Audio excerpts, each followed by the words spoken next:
السلام عليكم. اليوم راح أقدم طريقة عمل زنود الست بالمحلبي. المواد اللي راح استخدمها 2 كوب حليب، ربع كوب سكر، 4 ملاعق أكل نشا، نص ملعقة كوب هيل. أول شي راح أخلط المواد على البارد. راح أضيف الحليب،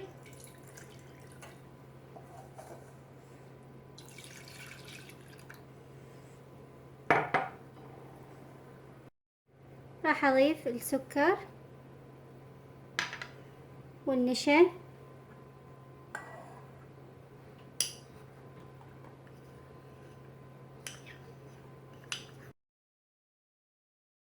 هسه بعد ما ذاب عندي السكر والنشا راح اخليه على النار مع التقليب المستمر.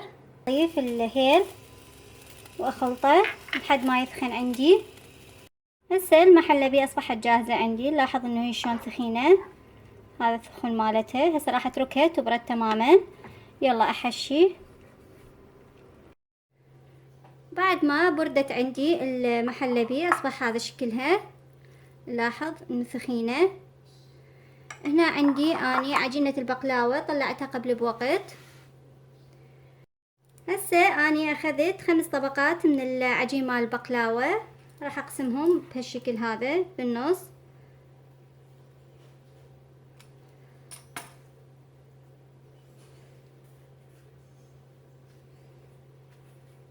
صار عندي قسمين. بعد ما قطعت العجينة قسمين، هسه هاي طبقتين وهنا كذلك طبقتين شكلها. راح اخذ الطبقة الثالثة واخليها بهالشكل.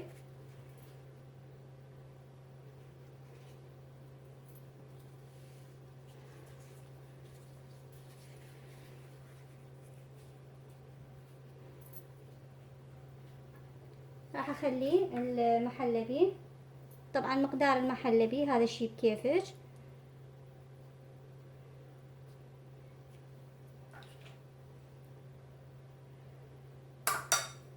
راح اغلقها بهالشكل.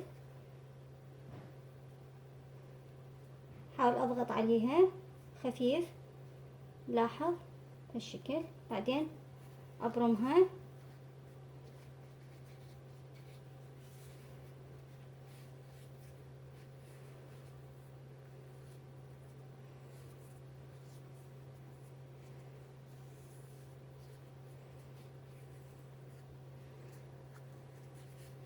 ها شكلها.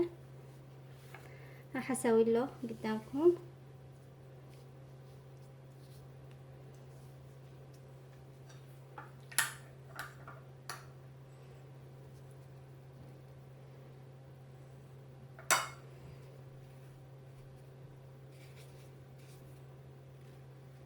لاحظ انه الثانية هاي ويا الحد مالت القصة مالت العجينة. اضغط هيجي على كيف بهالشكل. بعدين ابرمها.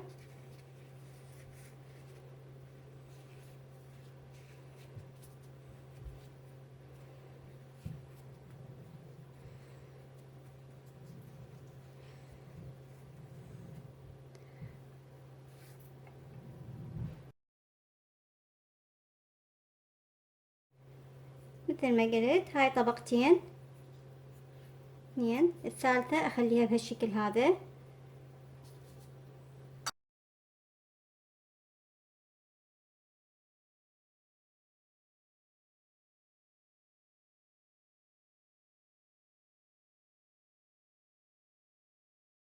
هسه راح ابدي اقلي بعد ما انتهيت من اللف.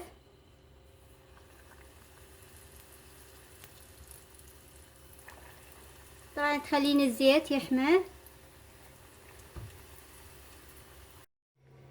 هذا الشكل النهائي لزنود الست بالمحلبي.